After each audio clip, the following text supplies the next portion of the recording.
सुप्रभातम। प्रकरण है सत्वमाहो रजः तमः गुण। पाठ परिचय। गीता का दिव्य संदेश किसी जाति, धर्म, संप्रदाय अथवा देश विषय के लिए उपायदय नहीं है। प्रस्तुत पाठ में भगवान श्री कृष्ण सत्व, रजस, तमोगुण के भेदों का वर्णन करते हुए अर्जुन से कहते हैं कि आ गया है भगवान श्री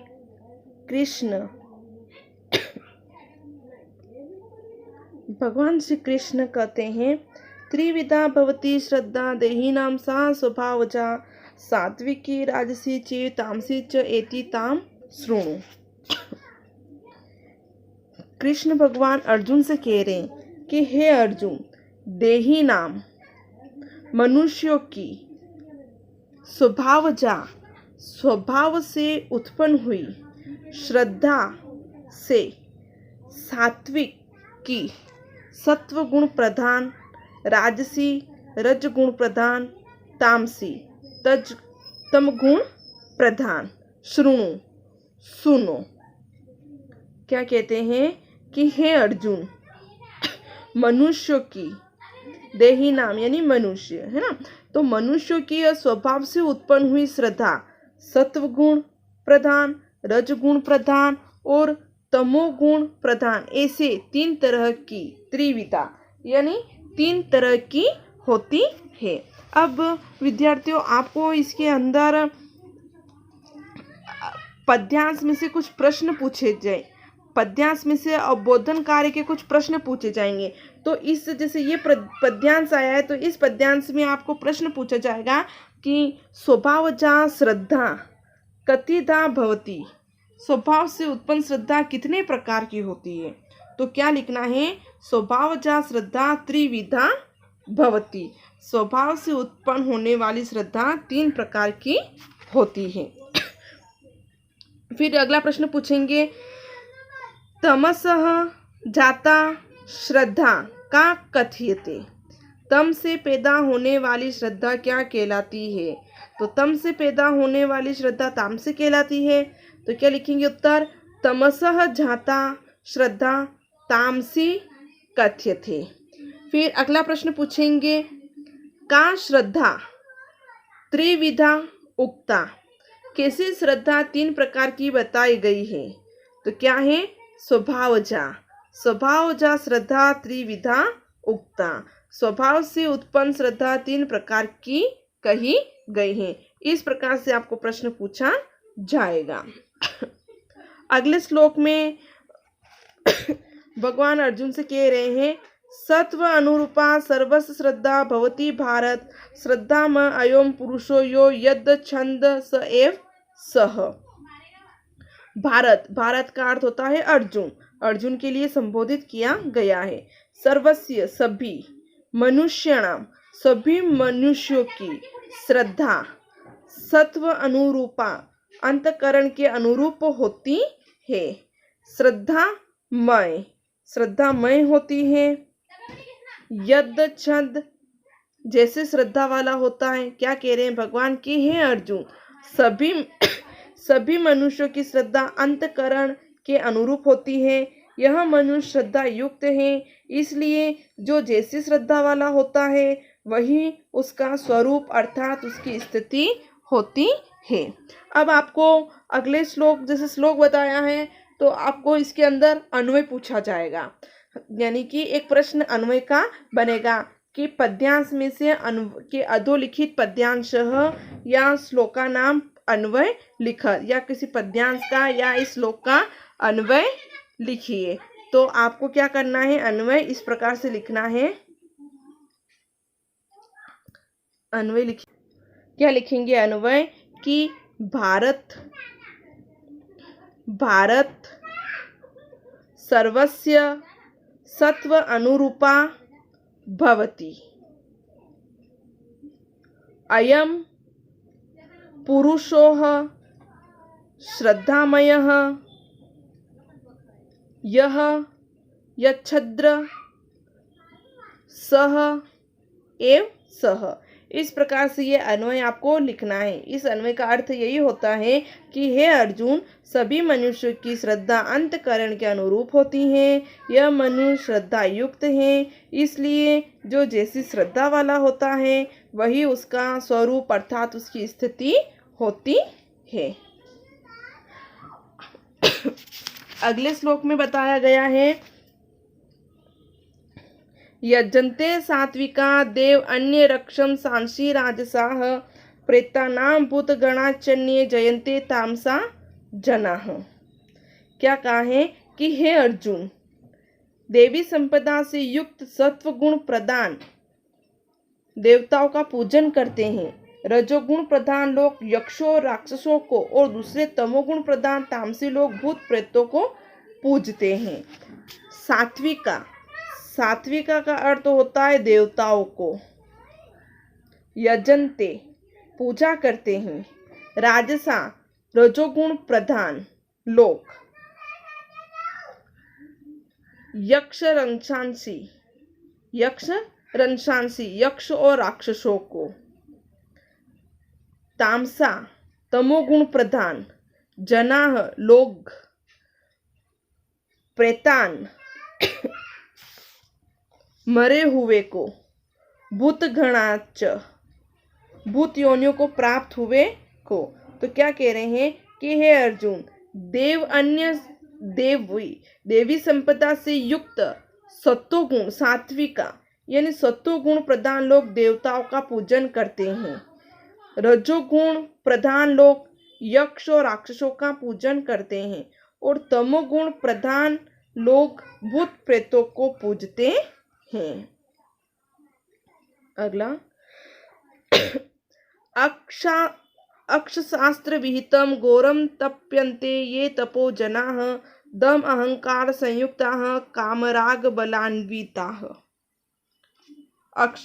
अशास्त्र विहितम शास्त्र विधि से रहित, घोरम भयंकर, तपह तपस्या को, तप्यन्ते तपते हैं, दम अहंकार संयुक्ता पाखंड और अभिमान से युक्त, कामराग बलि अन्विता भोग आसक्ति और हट बल से युक्त। कह रहे हैं भगवान कि जो मनुष्य शास्त्र विधि से रहित भयंकर तपस्या करते हैं, जो पाखंड और अभिमान से युक्त हैं, जो भोग आसक्ति हट बल से युक्त हैं, वे लोग पंच महाभूतों को कृत्य करते रहते हैं। वे शरीर में स्थित पंच तत्वों को ही सुखाते हैं। यानी कि यहाँ भगवान श्री कृष्ण का कहने का तात्पर्य है कि जो मनुष्य शास्त्र विधि से रहित भयंकर तपते हैं, वे पाखंड लोग, अभिमान से युक्त लोग, आसक्ति और हट बल से युक्त हैं। वे शरीर में स्थित 5 प्रकार के तत्वों को ही सुखाते हैं। अगला कहा है, आहारत्व अपि सर्वस्य त्रिविधो भवति प्रिय यज्ञ तपः तथा दानम तेषां भेदमिम शृणु। आहार का अर्थ होता है भोजन।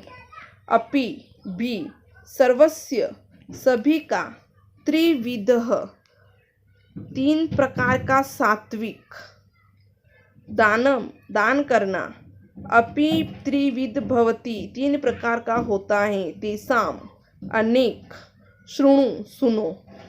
यहाँ पे कह रहे हैं भगवान कि भोजन भी सभी का 3 प्रकार का सात्विक रुचिकर होता है। तो यज्ञ तपस्या और दान भी 3 प्रकार का होता है, उनके भेदों को भी तुम सुनिए।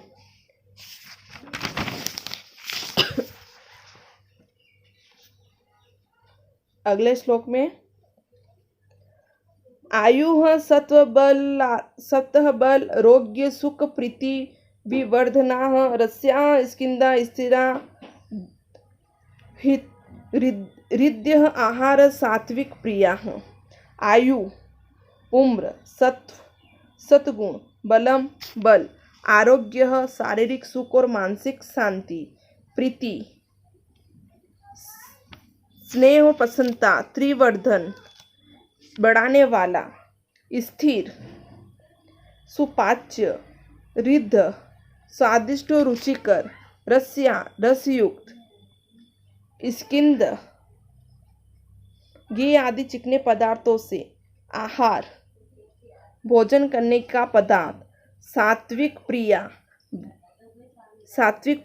सत्वगुण वाले लोगों को प्रिय होते हैं। यहाँ भगवान श्री कृष्ण संबोधित कर रहे हैं कि उम्र, सत्वगुण, बल, स्वस्थता, शारीरिक सुख, मानसिक शांति, स्नेह, प्रसन्नता, बढ़ाने वाले, सुपाच्य, स्वादिष्ट और रुचिकर, रसयुक्त, घी आदि चिकने पदार्थों से युक्त भोजन करने के पदार्थ सत्व गुण प्रधान लोगों को प्रिय होते हैं। अब इसमें से व्याकरणात्मक टिप्पणी पूछ सकते हैं कि भाई व्याकरणात्मक टिप्पणी कैसे बनाओगे। अब आप अगर आपको पूछ लिया गया कि अधोलिखित पद्यांश सह व्याकरणात्मक टिप्पणी लिखत, तो व्याकरणात्मक टिप्पणी कैसे लिखने, जैसे कि आहार शब्द आया है तो आहार शब्द में उपसर्ग क्या हो जाएगा, आंग हो जाएगा। क्या हो जाएगा, आंग। धातु क्या बनेगी, रिह, ह करके री बनाना है। और प्रत्यय क्या बनेगा, गण्य प्रत्यय। क्या बन गया, गण्य प्रत्यय। एक ये उदाहरण हो गया। उसके बाद आ जाता है स्किंधा, स्निग्धा, तो स्नेह धातु हो गई और कौन सा प्रत्यय बन गया, क्यत प्रत्यय बन गया। इस प्रकार से आपको व्याकरणात्मक टिप्पणी लिखनी है। अगला, कट्ट अम्ल लवणा, अति उष्णति कृष्ण रुक्ष विदाहीनः। आहार, राज्य चेष्टा, दुख, शोक कामाय प्रदा। कटु, कड़वा, अम्ल, खट्टा, लवण, नमक, अत्युष्ण, बहुत गरम, तीक्ष्ण, तीखा, पेना, रुक्ष, सूखा, विदाहीन, जलाने वाला। आहार, भोजन, राजसस्य, रजोगुण प्रदान, इष्टा, प्रिय होता है, दुख देने वाला, शोक, खेद है, आमय, रोग, प्रदा देने वाले होते हैं। यहाँ भगवान श्री कृष्ण कह रहे हैं कि यहाँ पे भगवान श्री कृष्ण अर्जुन से राजसी भोजन के विषय में बताते हैं और कहते हैं कि कड़वा, खट्टा, नमकीन, बहुत गर्म, तीखा, सूखा, जलाने वाला भोजन राजगुरु प्रधान के प्रिय भोजन है। ये दुख, खेद, रोग आदि देने वाले होते हैं। ये आदि रोग उत्पन्न करते हैं। अगला,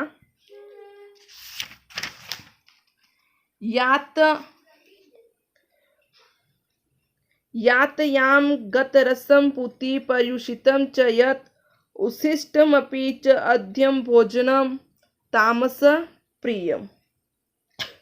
जो खाना सड़ा हुआ, रस रहित, बदबूदार, बासी, जूठा, मलिन तथा गंदा भी हो वह तमोगुणियों को प्रिय हो जाता है। गतरसम, रस रहित, गतरसम का अर्थ होता है रस रहित। पूति, बदबूदार। पर्युषितम, बासी।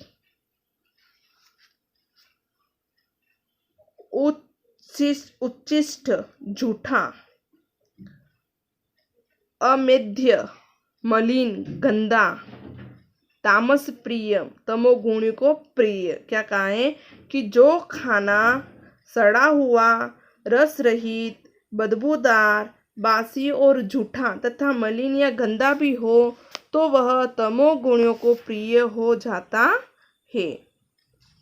इस श्लोक में श्री कृष्ण अर्जुन से कहते हैं कि अपवित्र, बदबूदार, झूठा और सड़ा हुआ भोजन कदापि नहीं खाना चाहिए। आगे, देव द्विज गुरु प्रज्ञा पूजनम शौच मार्जवम ब्रह्मचर्य अहिंसा च शरीरम तप उच्यते। क्या कहा है? देवता, द्विज, ब्राह्मण, गुरु जन, प्रज्ञा यानी जीवन मुक्त महापुरुष, विद्वान लोगों की पूजा, शौच मार्जनम शुद्धता, विनम्रता, ब्रह्मचर्य अहिंसा ब्रह्मचर्य का पालन करना मन वचन कर्म से, शरीर तप उच्यते किसी को दुख न देना शारीरिक तप कहलाता है। यानी कि भगवान श्री कृष्ण तप की परिभाषा का विवेचन कर रहे हैं और बता रहे हैं कि देवता, ब्राह्मण, गुरुजन, जीवन मुक्त महापुरुष यह विद्वानों की पूजा, शुद्धि, सरलता, ब्रह्मचर्य, व्रत पालन तथा हिंसा न करना शारीरिक तप कहलाता है। अगला, अनुद्वेगकरं वाक्यम सत्यम प्रिय हितम च यत् स्वाध्याय आसनम च एव वाङ्मय तप उच्यते। क्या कहा है आगे? कि जो किसी को पीड़ित न करने वाला सत्य प्रिय और हितकारक वचन स्वयं अध्ययन करना, बार बार स्मरण करना ही वाङ्मय तप अर्थात वाणी से संबंध तप कहलाता है। यहाँ भगवान श्री कृष्ण वाङ्मय तप का अभिप्राय वर्णित करते हैं और कहते हैं जो वाक्य या भाषण किसी को पीड़ित न करे, सत्य, हितकारक, पुनः पुनः जिसका स्मरण किया जाता है, वह प्राणी से संबंधित अर्थात वाङ्मय तप कहलाता है। वही वाङ्मय है, वही वाणी संबंधित तप कहलाता। वाङ्मय का अर्थ होता है वाणी, वाणी संबंधी तप कहलाता है। कौन सा तप कहलाता है? जो अनुद्वेगकरम वाक्यम, जो वाक्य या भाषण किसी को पीड़ित न करता, प्रिय हितम च यत् किसी को कष्ट न पहुंचाता है, सत्य हितकारक होता है और बार बार जिसका स्मरण किया जाता है, वही वाणी संबंधी तथा वाङ्मय तप कहलाता है। आगे, मनः प्रसाद सौम्यत्वम मौन आत्म विनिग्रह भावम शुद्धि इति तपो मानसम उच्यते। क्या कहा है? कि मन की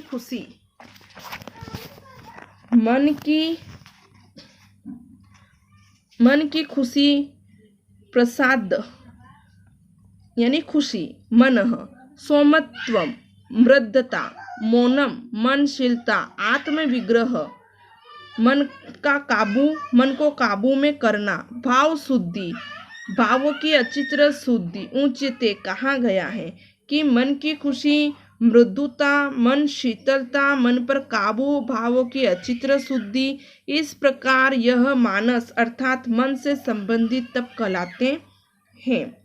श्री कृष्ण अर्जुन के लिए मानस तप की स्थिति वर्णित करते हैं और उसे बताते हैं कि मन की प्रसन्नता, मृदुता, मन शीतलता, मन काबू, भावों की अच्छी तरह शुद्धि, यह मन से संबंधित तप है। अब यहाँ पे आया है प्रसाद, तो प्रसाद में प्र उपसर्ग हो जाएगा, सद धातु और गण्य प्रत्यय हो जाएगा। तो ये प्रत्यय धातु और उपसर्ग जुड़े हैं तो इससे बनता है प्रसाद, जिसका अर्थ होता है खुशी। फिर है आत्म विनिग्रह, तो आत्म विनिग्रह जो है ये षष्ठी तत्पुरुष का रूप है, जिसका अर्थ होता है मन का काबू। का के की, मन का यानी षष्ठी विभक्ति लग गई और तत्पुरुष समास हो गया, तो क्या विग्रह बन गया इसका? आत्मनः विनिग्रह। आगे देखिए, श्रद्धया परया तपः तंत्री विधिरम नरे अफला कांक्षित भी युक्ते सात्विकम परीक्षते। क्या कहा है? कि अत्यधिक श्रद्धा से युक्त, फल की इच्छा से रहित मनुष्य के द्वारा 3 प्रकार का तप किया गया है, वह सात्विक तप कहलाता है। कौन सा तप कहलाता है? सात्विक। परया का अर्थ होता है अत्यधिक। यहाँ भगवान श्री कृष्ण अर्जुन से कहते हैं कि निष्काम कर्म की निष्काम